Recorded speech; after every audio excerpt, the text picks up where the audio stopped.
Hi, I'm Brandy Hawk. I'm a vegetarian, and I'm here to share some recipes with you. So today, honestly, my recipe doesn't really even have a name. I've kind of tried to fashion it after like a traditional pad thai sauce, but it's a little different. I basically just got peanut butter and threw a bunch of stuff in it one time, and it tasted really good. I like it because it can be used with a bunch of different dishes. I've done a couple of different things with it, and so that's why it's kind of like more fun than a regular recipe. So let's get started, super easy. Peanut butter. Okay, so I took like 2 big scoops of peanut butter.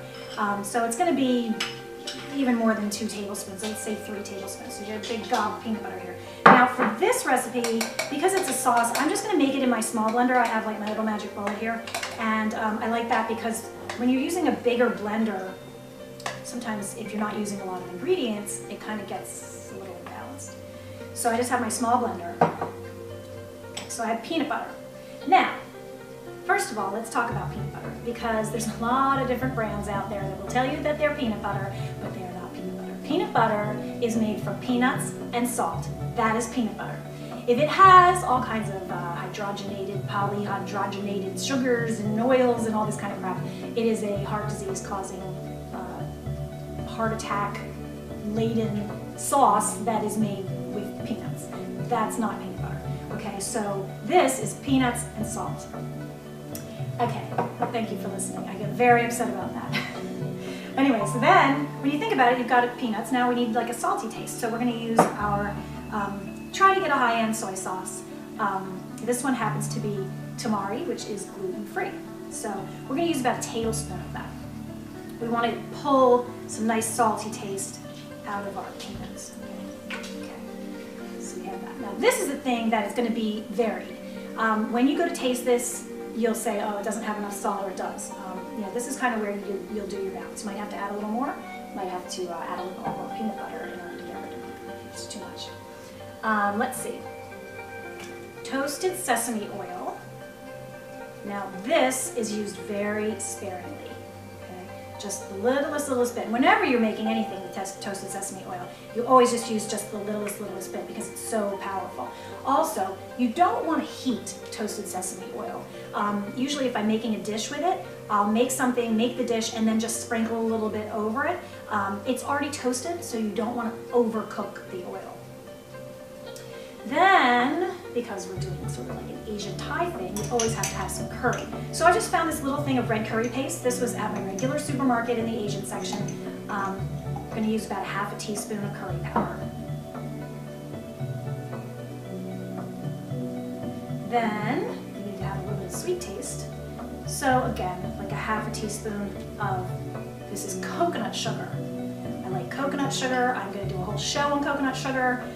Coconut sugar is low on the glycemic index, so that means that it doesn't spike your blood sugar. So that's one of the reasons why I like it. Then we're going to add some spice to it. And just put a little bit of crushed red pepper. Now, I put a lot of crushed red pepper because I like spicy things, but you know, especially if you're making something for children, I'm going to lay off of this a little bit, but just definitely put a little bit in just for some flavor. Then, with just about everything I make, you gotta have some zing. So we're gonna add some lemon juice. It's gonna brighten it up, give it some zing.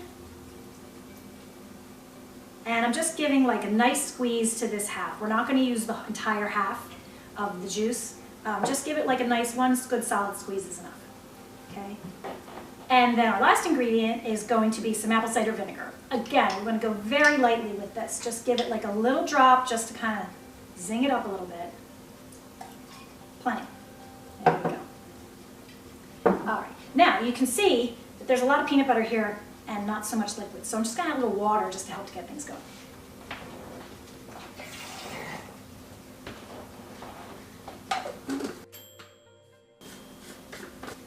Shake it up a little bit.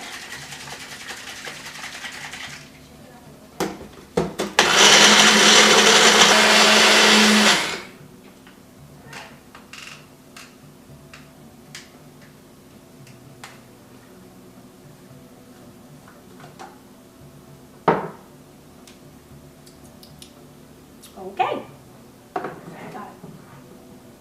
Now, I want to tell you about another version of this sauce, which you basically do exactly what I just said, except now you're going to add a kind of unusual ingredient called tamarind. This is used all the time in Indian cuisine, but I love it. It's like sweet and tangy.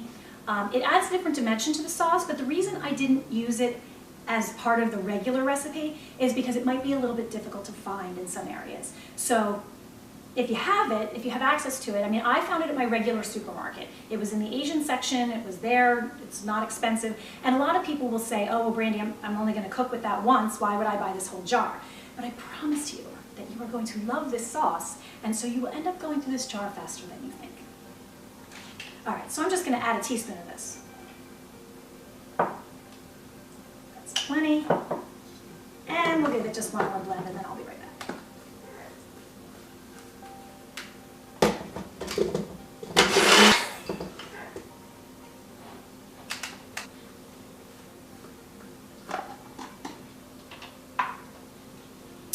Okay, so I've shown you two different ways to make this sauce, with tamarind and without tamarind. Both are very, very good, but a traditional pad thai is going to have the tamarind paste in it. So either way, they're both good.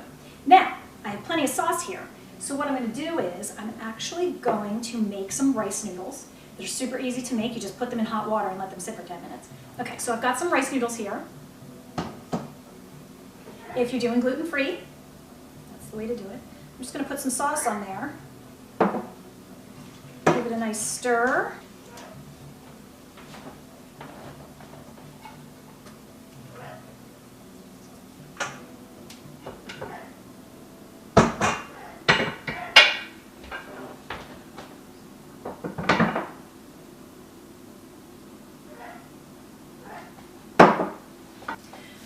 Okay, so here I've just taken some almonds and toasted them in the toaster oven.